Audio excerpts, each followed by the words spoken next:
नमस्कार दोस्तों, स्वागत है आपका अपने YouTube channel the knowledge plaza में। तो जैसा कि आपको पता है हमारी 2 क्लासेस हो चुकी हैं। बेसिक हॉर्टिकल्चर चल रहा है, आज ये तीसरी क्लास है और जो बेसिक हॉर्टिकल्चर आपका चल रहा है उसकी ये लास्ट क्लास है।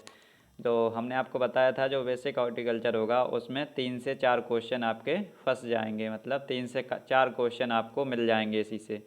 तो ये कम से कम नहीं है, 3 से 4 क्वेश्चन आपको 100% यहाँ से मिल जाएंगे। जो 3 क्लासें हुई हैं हमारी, वो 4 क्वेश्चन लगभग आपको मिल जाएंगे। ठीक है, तीसरी क्लास तो हम आपको आज लेने जा रहे हैं। तो इसमें आपको क्या क्या मिलेगा, तो ये आपको बता दें पहले 1-2 मिनट। तो इसमें क्या मिलेगा, तो इसमें देखिए जैसे जो फ्रूट्स का पिछली क्लास में हमने आपको बताया था, जो फ्रूट्स के जो बॉटनिकल नेम 2N वगैरह और फैमिली और उसका प्रोपगेशन मेथड, ये तो फ्रूट का हो चुका था। ठीक है, हमने आपको बताया था फर्स्ट क्लास में जो इसकी हॉर्टिकल्चर की ब्रांच होती हैं वो 4 ब्रांच होती हैं।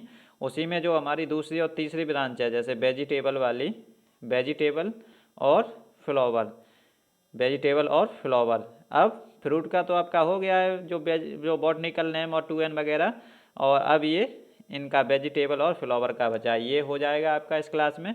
और एक चीज़ और बची है, वो क्या बची है, classification of fruits and vegetable, मतलब वेजिटेबल और फ्रूट का वर्गीकरण, एक आपका टॉपिक ये बचा है। ठीक है, वेजिटेबल और जो फ्रूट होता है उसका क्लासिफिकेशन। ठीक, इतना आपको इस लेक्चर में मिलेगा। ठीक है, 15 से 20 मिनट की ये क्लास होगी। पिछली क्लास भी हालांकि हमने बोला था 15 से 20 मिनट की होगी, लेकिन उसमें टाइम थोड़ा ज़्यादा लग गया था, उसमें ज़्यादा मैटर था बताने के लिए।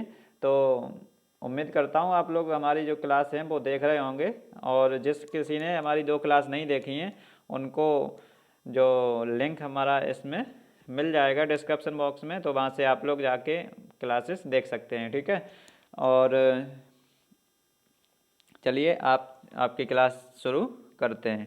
पिछली क्लास में कुछ लोग कमेंट कर रहे थे कि दिखाई नहीं दे रहा था। ठीक है, दिखाई नहीं दे रहा था तो उसमें थोड़ी दिक्कत आ गई थी। आप लोग 240 या 360 पे करके देखेंगे तो वहाँ से दिख जाएगा। ठीक है, वहाँ से आप लोग देख के नोट्स बना लेंगे। और वैसे टेलीग्राम चैनल पर हमने इसका PDF दे दिया है, आप लोग वहाँ से जा कर के उसको डाउनलोड करके और PDF से नोट्स बना सकते हैं। ठीक है, तो ये जो PDF होती है वो हम आपको इसलिए देते हैं कि नोट्स आप बनाएं। ठीक है, अगर आप लोग जो क्लास है उसको देखने के बाद आप लोग जब PDF से नोट्स बनाएंगे तो आपको पूरा का पूरा याद हो जाएगा। ठीक, ये जो नोट्स से हम आपको पढ़ा रहे हैं, इन्हीं नोट्स से हमने अपने जो है UP कैटेट क्वालिफाई किया था। ठीक है, ये नोट्स इतने अच्छे हमने बनाए हैं कि इससे हमारी इतनी अच्छी रैंक आई थी कि आज हम अच्छी जगह पे पढ़ रहे हैं। जिस किसी को पता नहीं है वो लोग हमारी जो इंट्रोडक्शन क्लास है उसमें हमने सब कुछ बताया है अपने बारे में, तो आप लोग वहाँ से जा कर के वो क्लास देख सकते हैं। और जो अपने नोट्स ऐसे ही आप लोग बना सकते हैं। ठीक है, अपना नोट्स बनाएंगे अच्छे से और इसको पढ़ते रहेंगे बार बार। ठीक, जो लोग हमारी ये क्लास देख रहे हैं और अभी शुरुआत की है हम तो, और लास्ट तक जो लोग देखते रहेंगे तो उनका जो सिलेक्शन है वो 100% पक्का है। ठीक है, सिलेक्शन उनका 100% पक्का है। ठीक, तो आज की क्लास हम थोड़ा आगे बढ़ाते हैं, इसमें हम आपको समझा दें पहले थोड़ा। ठीक है, जो क्लासिफिकेशन हमने बताया आपको फ्रूट और वेजिटेबल का, ठीक है, जो फ्रूट का क्लासिफिकेशन है वो हम 2 तरीके से देखेंगे। ठीक है, पहला on the basis of fruit ripening, on the basis of fruit ripening. ठीक है, मतलब फ्रूट के पकने के आधार पर, फ्रूट राइपनिंग। ठीक है, on the basis of fruit ripening. ठीक, मतलब फ्रूट के पकने के आधार पर। आप लोग बिल्कुल ऐसा लिखेंगे, on the basis of fruit ripening लिख लिया होगा आपने, मतलब फ्रूट के पकने के आधार पर। ठीक है, इतना आप लोग लिख चुके होंगे। अब इसमें 2 तरह से हैं। ठीक है, फ्रूट राइपनिंग के आधार पर फ्रूट 2 प्रकार के होते हैं। पहला होता है क्लाइमेटिक फ्रूट, आप लोग ऐसा ही इंग्लिश में लिखेंगे। ठीक है, क्लाइमेटिक को आप लोग हिंदी में लिख सकते हैं क्लाइमेटिक। ठीक है, और दूसरा होता है नॉन क्लाइमेटिक। ठीक, नॉन क्लाइमेटिक आप लोग हिंदी में लिख लीजिए, नॉन क्लाइमेटिक। ठीक है, अब इसमें एक चीज़ आप लोग लिखेंगे, जो क्लाइमेटिक फ्रूट होता है ये क्या होते हैं, क्लाइमेटिक फ्रूट क्या होते हैं, ये तोड़ने के बाद इनको तोड़ लो और तोड़ने के बाद ये पक सकते हैं। ठीक है, तोड़ने के बाद इन्हें पकाया जा सकता है। क्लाइमेटिक फ्रूट के एग्जाम्पल क्या हो जाएंगे, जैसे आप लोग मैंगो तोड़ते हैं उसको बाद में पका लेते हैं, बनाना तोड़ते हैं उसको बाद में पका लेते हैं, एप्पल और गुआवा वगैरह ये इसके एग्जाम्पल होते हैं। और नॉन क्लाइमेटिक क्या होते हैं, तो नॉन क्लाइमेटिक फ्रूट वो फ्रूट होते हैं जिनको तोड़ने के बाद पकाया नहीं जा सकता। ठीक है, तोड़ने के बाद पकाया नहीं जा सकता, इनको पकाया नहीं जा सकता। ठीक है, तोड़ने के बाद इनको नहीं पकाया जा सकता। जैसे इसके एग्जाम्पल क्या हो जाएंगे, तो जैसे आप लोग नींबू तोड़ लीजिए, नींबू आप लोग पका कर दिखाइए हमें। ठीक है, नींबू को हम पका नहीं सकते तोड़ने के बाद, ठीक है, वो सूख जाएगा। जैसे ही अंगूर है, अंगूर को भी आप तोड़ने के बाद पका नहीं सकते हैं। ठीक, ऐसे ही अनानास, अनार, लीची जो बेर होता है वो भी नहीं पकता है। ठीक है, सूख जाता है। ये सारे जो होते हैं वो नॉन क्लाइमेटिक फ्रूट के एग्जाम्पल हो गए। ठीक, हमने आपको क्या बताया, सबसे पहले देखिए यहाँ पे हमने आपको बताया जो वेजिटेबल और फ्रूट का क्लासिफिकेशन। सबसे पहले हम आपको इसमें बता रहे हैं फ्रूट का क्लासिफिकेशन। फ्रूट का क्लासिफिकेशन जो है वो दो तरह से कर सकते हैं। सबसे पहले on the basis of fruit ripening, on the basis of fruit ripening, और दूसरा ऑन द बेसिस ऑफ जो ट्रॉपिकल वगैरह होते हैं। पहले फ्रूट राइपनिंग के आधार पर दो प्रकार का होता है, एक क्लाइमेटिक एक नॉन क्लाइमेटिक। क्लाइमेटिक हमने आपको क्या बताया, जो तोड़ने के बाद पकाए जा सकते हैं वो क्लाइमेटिक, और जो तोड़ने के बाद नहीं पकाए जा सकते वो नॉन क्लाइमेटिक। ठीक, इतना आप लोगों को समझ में आ गया होगा। आगे बात करते हैं, दूसरा क्या है इसमें, जैसे आप लोगों ने पढ़ा होगा, यहाँ पे आप लोग केवल ये हेडिंग डालेंगे क्लासिफिकेशन ऑफ फ्रूट, दोबारा से ये हेडिंग डालेंगे क्लासिफिकेशन ऑफ फ्रूट। ठीक है, क्लासिफिकेशन ऑफ फ्रूट। इसमें क्या लिखेंगे आप लोग, जैसे सबसे पहले ट्रॉपिकल फ्रूट, ट्रॉपिकल फ्रूट आप लोग पढ़े होंगे ना, सुने होंगे। ट्रॉपिकल और जो सब ट्रॉपिकल और टेम्परेट, तीन तरह के होते हैं इसमें, तीन तरह के होते हैं। ठीक है, ट्रॉपिकल और सब ट्रॉपिकल, ठीक, सब ट्रॉपिकल, और एक होता है टेम्परेट। ठीक, टेम्परेट आप लोग हिंदी में लिख लीजिए। ठीक है, हिंदी में क्या लिखेंगे, तो जो ट्रॉपिकल होता है उसको क्या कहते हैं, तो उसको कहते हैं उष्णकटिबंधीय। ठीक है, ट्रॉपिकल को क्या बोलते हैं, तो उष्णकटिबंधीय इसको बोलते हैं। ठीक है, और जो सब ट्रॉपिकल होता है उसे क्या बोलते हैं, तो उसे समशीतोष्ण बोलते हैं, और टेम्परेट होता है इसे शीत कटिबंधीय। ठीक है, हिंदी इसकी थोड़ी कठिन लगती है इसलिए आपको इंग्लिश में बता दिए। ठीक है, हिंदी में जो पीडीएफ आपको मिलेगी वो हिंदी इंग्लिश दोनों में मिल जाएगी।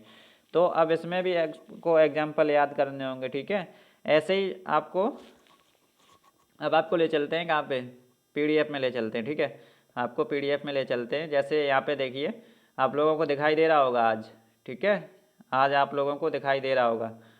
ये जो नोट्स हैं वो नोट्स से इसीलिए पढ़ा रहे हैं क्योंकि आप लोगों को थोड़ा बहुत मोटिवेशन मिले, क्योंकि ऐसे नोट्स हमने बनाए थे कि इससे अच्छी रैंक आई थी मेरी। ठीक है, वही नोट्स आपको उसमें अपडेट करके पढ़ाया जा रहा है। ठीक है, कुछ चीज़ हमें अच्छी लगती है वो हम बीच में इसमें जोड़ देते हैं। ठीक है, जो नया चीज़ आ जाता है वो जोड़ दिया जाता है। अब यहाँ पे देखिए क्लासिफिकेशन ऑफ फ्रूट, हमने आपको यहाँ पे पढ़ाई दिया है क्लासिफिकेशन फ्रूट का। जो सबसे पहले आप लोग यहाँ पे क्या लिखेंगे, on the basis of fruit ripening. आप लोगों को दिखाई दे रहा होगा on the basis of fruit ripening, मतलब पकने के आधार पर। ठीक है, पकने के आधार पर जो फ्रूट होते हैं वो दो प्रकार के होते हैं।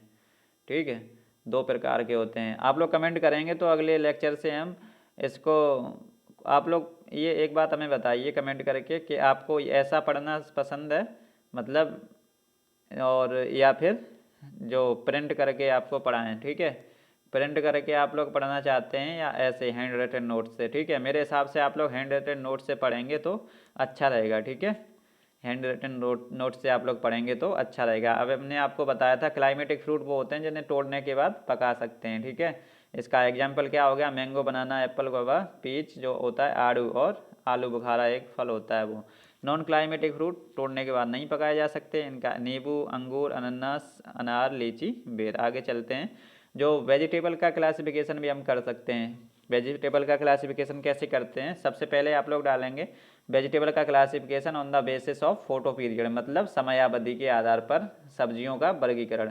समयावधि के आधार पर सब्जियों का वर्गीकरण आप लोग हेडिंग डाल दिए होंगे। अब इसमें दो तरह के, तीन तरह के प्लांट होते हैं। एक होता है short day plant, long day plant और डे न्यूट्रल प्लांट। ठीक है, लॉन्ग डे प्लांट क्या होते हैं आप लोग लिखेंगे यहाँ पे, हमने यहाँ पे नहीं लिखा है ना, हमने पीडीएफ में दिया है। ठीक है, आप लोग यहाँ पे लिख लेंगे कुछ लोग ऐसा कर सोचते हैं कि केवल पीडीएफ से ही नोट्स बना लेंगे, उससे काम चल जाएगा, तो वैसे काम नहीं चलेगा, ठीक है। इसलिए हम पूरा आपको पीडीएफ में नहीं देते हैं, ठीक है। कुछ लोग ज़्यादा दिमाग लगा लेते हैं, इसलिए हम आपको यहाँ भी लिखाते हैं, ठीक है। लॉन्ग डे प्लांट क्या होते हैं? लॉन्ग डे प्लांट यहाँ पे आप लोग जब समझ लेंगे तो इनके एग्जाम्पल आपको याद करने की ज़रूरत ही नहीं पड़ेगी, ठीक है। तो लॉन्ग डे प्लांट आप लोग समझिए। अब जो लोग केवल पीडीएफ पढ़ेगा वो ये चीज़ नहीं समझ पाएगा, तो आप लोग उनसे 2 कदम आगे रहेंगे। तो लॉन्ग डे प्लांट क्या होता है, आप लोग लिखेंगे लॉन्ग डे प्लांट क्या होता है। तो जब पकने के समय, मतलब कोई फसल पक रही है उस समय डे कैसा हो, लॉन्ग हो, मतलब लंबा दिन हो, ठीक है, और रात जो है वो छोटी हो। मतलब कोई चीज़ जो कोई फसल पक रही है उस समय अगर दिन बड़ा हो रहा है और रात छोटी हो रही है तो लॉन्ग डे प्लांट होगा, ठीक है। जैसे इसमें तो आपको बता दिया आलू, ठीक है, मूली, शलजम, गाजर, पालक, प्याज, बंद गोभी, फूल गोभी, ठीक है, और भी बहुत सारे इसके एग्जाम्पल हो जाएंगे। आप लोग एक चीज़ का आंसर देंगे, एक क्वेश्चन का आंसर आप लोग देंगे। जो गेहूँ होता है, गेहूँ जो होती है वो किसकी, जो शॉर्ट डे प्लांट होता है या लॉन्ग डे प्लांट होता है? गेहूँ कौन सा प्लांट है, शॉर्ट डे या लॉन्ग डे? आप लोग कमेंट में आंसर इसका देंगे, ठीक है। हमको भी पता चल जाएगा कौन कौन पूरी वीडियो देखता है, ठीक। तो आप लोग इसका आंसर ज़रूर देंगे, जो गेहूँ होता है वो शॉर्ट डे प्लांट है या लॉन्ग डे प्लांट, ठीक। आगे बात करते हैं, जो शॉर्ट डे प्लांट होते हैं इसका उल्टा हो जाएगा। मतलब जब पक रहा हो कोई प्लांट, मतलब कोई क्रॉप जब पक रही हो तो दिन छोटे हों और रातें जो हैं वो बड़ी हों, ठीक। जैसे शकरकंद, ग्वार, सेम, ठीक, ये सारी चीज़। अब डे न्यूट्रल प्लांट क्या होते हैं, आप लोग लिखेंगे डे न्यूट्रल प्लांट वो प्लांट होते हैं जिन पर जो समय का कोई भी फर्क ना पड़े, मतलब कितना भी बड़ा दिन हो जाए, कितनी भी बड़ी रात हो जाए, कुछ फर्क नहीं पड़ेगा। जैसे टमाटर हो गया, बैंगन हो गया, मिर्च, राजमा, लोबिया, भिंडी, खीरा, ठीक है, ये सारे डे न्यूट्रल प्लांट हो गए। अब एक तरह से और क्लासिफिकेशन कर सकते हैं वेजिटेबल का, खरीफ, रबी और जायद के आधार पर, ठीक है। आप लोग हेडिंग डालेंगे classification of vegetable on the basis off season, season के आधार पर। पहले होते हैं खरीफ, ठीक है, खरीफ, और उसके बाद होती है रबी, ठीक है, रबी के बाद होती है जायद, ठीक है। खरीफ की बुआई कब होती है, तो जून जुलाई में होती है, रबी की अक्टूबर नवंबर में होती है। अब जो लोग पीडीएफ केवल देखेंगे उनको पता ही नहीं चलेगा कि जून जुलाई हमने यहाँ पे क्यों लिखा है, अक्टूबर नवंबर क्यों लिखा है, ठीक है, और यहाँ पे नीचे जो फरवरी से जून ये क्यों लिखा है। तो आप लोग पूरी वीडियो देखा करिए, उसके बाद जो वीडियो में पढ़ाएं उसका नोट्स बनाइए, उसके बाद आप लोग टेलीग्राम पर पीडीएफ डाउनलोड करके नोट्स बनाइए, उसके बाद दोबारा फिर हमारी जो है क्लास देखिए आके, तब आपको पूरा का पूरा समझ में आ जाएगा, ठीक है। यही चीज़ हमने आपको पहली क्लास में बताई थी। अब देखिए खरीफ की जो फसल होती हैं वो कौन कौन सी होती हैं, ये सारी होती हैं, बैंगन, मिर्च, भिंडी, टमाटर, लोबिया, ग्वार, खीरा, लौकी, करेला, पेठा, तोरई, ठीक है, ये सारी की सारी खरीफ की हो गई, ठीक। अब आप लोग यहाँ पे एक बात बताएंगे, जो खरीफ की क्रॉप होती हैं इसका भी आंसर देंगे। खरीफ की जो क्रॉप होती हैं वो शॉर्ट डे प्लांट में आती हैं या लॉन्ग डे प्लांट में? आप लोग क्वेश्चन लिखिए, जो खरीफ की क्रॉपें होती हैं वो शॉर्ट डे प्लांट में आएंगी या लॉन्ग डे प्लांट में आएंगी, ठीक है। ऐसा ही क्वेश्चन लिखिए, रबी की जो प्लांट जो होंगे, रबी की क्रॉप होंगी वो शॉर्ट डे प्लांट में आएंगे या फिर लॉन्ग डे प्लांट में आएंगे, ठीक है। अब जायद का भी ऐसा ही क्वेश्चन आप लोग बताएंगे। तीनों का जो 4 क्वेश्चन हमने आपको दिए हैं उनका आप हमें जो कमेंट में आंसर चाहिए उसका, ठीक है, कमेंट में आंसर चाहिए, ठीक है। रबी की जो, इसमें क्वेश्चन कैसे पूछा जाता है, इसमें केवल आपको दे दिया जाएगा फूल गोभी, ठीक है, फूल गोभी ये किसकी क्रॉप है, खरीफ, रबी, जायद, इनमें से कोई नहीं या सभी, ठीक। तो आप लोग यहाँ से याद करके और आराम से आंसर दे सकते हैं, ठीक है। ऐसे ही जायद की एग्जांपल देख लीजिए, जायद की एग्जांपल क्या है, बैंगन, टमाटर, मिर्च, भिंडी, चौलाई, सभी कद्दू वर्गीय फसल, ठीक है। यहाँ पे हमने 80% क्यों लिखा है, चौलाई, चौलाई में जो आयरन होता है वो 80% होता है इसलिए लिखा है, ठीक है, चौलाई में आयरन 80% होता है। आगे चलते हैं, यहाँ पे आप लोग क्या करेंगे, एक यहाँ पे टेबल बनाएंगे, ठीक है। ये आज का लास्ट टॉपिक है, आज का लास्ट टॉपिक चल रहा है ये। तो इसमें क्या है, सबसे पहले लिखेंगे फल का नाम, फिर इधर botanical name, family, origin place, 2n और खाने वाला भाग, ठीक है। जैसे कल आपने जो आपने टेबल बनाई थी वैसे ही आप लोग इसमें टेबल बनाएंगे, फल का नेम और botanical name, family, origin place, two N, खाने वाला भाग। कल आपने यहाँ पे खाने वाला भाग नहीं बनाया था, वहाँ पे प्रोपगेशन मेथड बनाया था, ठीक है। यहाँ पे आप लोग खाने वाला भाग बनाएंगे। अब यहाँ पे सब्जियों के बारे में थोड़ा जान लीजिए। जो प्याज होता है इसका बॉटनिकल नेम क्या होता है, तो एलियम सेपा इसका बॉटनिकल नेम होता है, ठीक है। एलियम सेपा इसका बॉटनिकल नेम होता है। और जो फैमिली होती है वो एलियेसिया लिलियेसी होती है। ओरिजिन प्लेस इसका मध्य एशिया है। टू एन इसका 16 है। खाने वाला भाग इसका वल्व है, ठीक है। वल्व खाया जाता है। इसमें क्वेश्चन पूछा जाएगा कि आपको जो प्याज है इसका खाने वाला भाग बताइए आप, ठीक है। प्याज का खाने वाला भाग बताइए। इंपॉर्टेंट क्वेश्चन है, आप लोग इसको इंपॉर्टेंट नोट करेंगे। इंपॉर्टेंट क्वेश्चन इसमें क्या है, प्याज में तो खाने वाला भाग, ठीक है। और इसकी फैमिली भी पूछ ली जाती है, प्याज और लहसुन की फैमिली पूछ ली जाती है, ठीक है। लहसुन में इसका एलियम सटाइवा होता है और इसमें क्लोव खाया जाता है। ये प्याज और लहसुन बहुत इंपॉर्टेंट है, ठीक है। अब फूल गोभी, पात गोभी और गांठ गोभी तीनों किसकी हैं, तो क्रूसीफेरी या ब्रैसिकेसी फैमिली, ठीक है। अब इसका आप लोग बॉटनिकल नेम याद करेंगे तो कैसा है, सबसे पहले यहाँ पे समझ लीजिए इसका 2n तीनों के 18-18 दिए रखे हैं, ठीक है। और इसमें जो फूल गोभी, पात गोभी, गांठ गोभी, इनमें इंपॉर्टेंट क्वेश्चन क्या है, इसमें इंपॉर्टेंट क्वेश्चन इनका खाने वाला भाग है, ठीक है। इंपॉर्टेंट भाग इनका खाने वाला भाग है, ठीक है। अब तीनों का खाने वाला भाग अलग है। जैसे फूल गोभी है, इसमें क्या खाया जाता है, तो कर्ड इसका खाया जाता है, कर्ड होता है वो खाया जाता है। और पात गोभी में हेड खाया जाता है। गांठ गोभी में फूला हुआ तना खाया जाता है, ठीक है।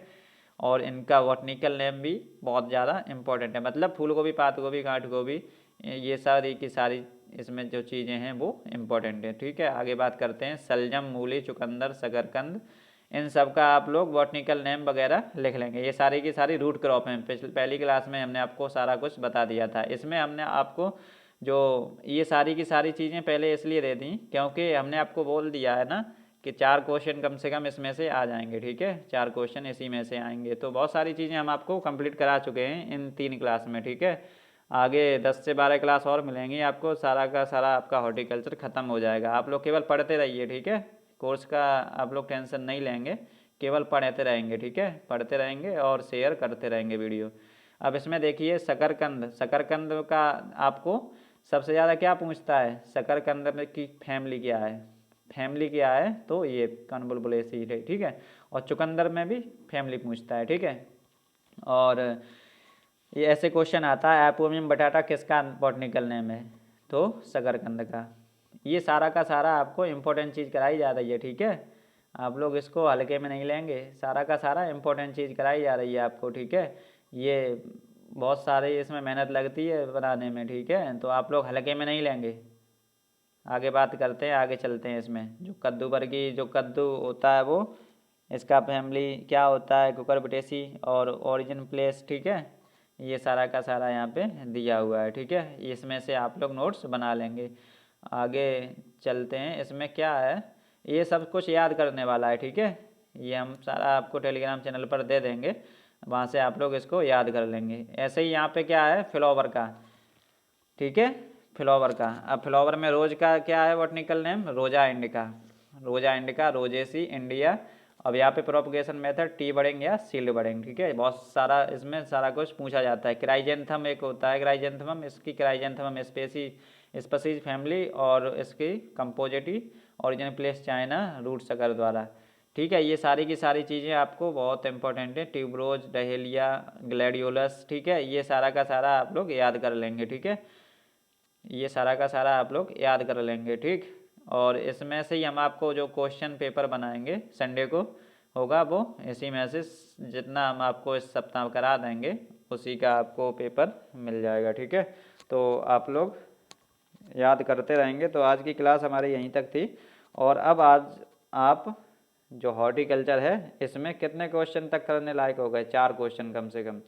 इतना आप लोग याद कर लेंगे तो 10 में से 4 आपके हो गए, ठीक है। 10 में से 4 क्वेश्चन आपके कंप्लीट हो चुके हैं। अब 6 क्वेश्चन हम आपको करा देंगे, ठीक है। 6 क्वेश्चन के लिए आपको 12 से 13 क्लासेस और मिलेंगी, तो 6 क्वेश्चन इसके कंप्लीट हो जाएंगे, ठीक। तो आप लोग ऐसे ही बने रहेंगे और धीरे धीरे हमारी और सारी क्लासेस शुरू हो जाएंगी, ठीक है। अगले क्लासेस शायद आपको एग्रोनॉमी या डेयरी वगैरह की मिल सकती है। उसके बाद हम अपने जो फिजिक्स, केमिस्ट्री, बायोलॉजी वाले पोर्शन शुरू करेंगे, ठीक है। तो आप लोग ऐसे ही जुड़े रहिए और चैनल को सब्सक्राइब करिए जो लोग पहली बार देख रहे हैं, और इसको शेयर करते रहिए, ठीक है। सभी लोगों तक ये वीडियो जानी चाहिए। और आप लोग एक बार शेयर, इसको चैनल सब्सक्राइब कर लें, उसके बाद इसको सब्सक्राइबर ही क्या देना, ठीक है, सब्सक्राइबर ही रखना, क्योंकि एग्रीकल्चर वाले छात्र किसी से कम नहीं है, ये भी तो दिखाना है। अभी तक किसी के इतने ज़्यादा सब्सक्राइबर नहीं है, ठीक है, सब्सक्राइबर ज़्यादा नहीं हुए हैं एग्रीकल्चर वालों में। तो आप लोगों को कंटेंट बढ़िया मिल रहा है, आप लोग जो कुछ चाह रहे हैं वो सारा कुछ आपको मिल रहा है, तो आप लोग अनसब्सक्राइब क्यों करेंगे भाई, ठीक है। तो सब्सक्राइबर ही करे रहना है, आपका नंबर आ जाए तब भी, और आप लोग कुछ भी करने लगे तब भी, ठीक है। आप लोगों को इससे चैनल से हटना नहीं है, ठीक है। तो आज की क्लास यहीं तक, उम्मीद करता हूँ आप लोगों को क्लास समझ में आई होगी, और अगली क्लास से हम इसकी क्रॉप जो हैं वो बताएंगे, ठीक है। क्रॉप के बारे में आपको थोड़ा थोड़ा बताया जाएगा, जो कुछ इम्पोर्टेंट होगा वही, ठीक है। जो 1 साल का कोर्स होगा, जुलाई में शुरू होगा, उसमें आपको बहुत डिटेल में पढ़ाया जाएगा, ठीक है। अभी आपको इम्पोर्टेंट चीज़ पढ़ाई जाएगी, जिससे कि आपका कोर्स जल्दी से जल्दी समाप्त हो सके और आपके प्रैक्टिस टेस्ट शुरू हो सकें, ठीक है। तो आज की क्लास यहीं तक, उम्मीद करता हूँ आप लोगों को क्लास समझ में आई होगी, और इसको जिससे समझ में आई हो लाइक करें, शेयर करें, कमेंट करें, और चैनल को सब्सक्राइब करें और सब्सक्राइब करवाएं, ठीक है। मिलते हैं अगले लेक्चर में, तब तक के लिए जय हिंद, वंदे मातरम।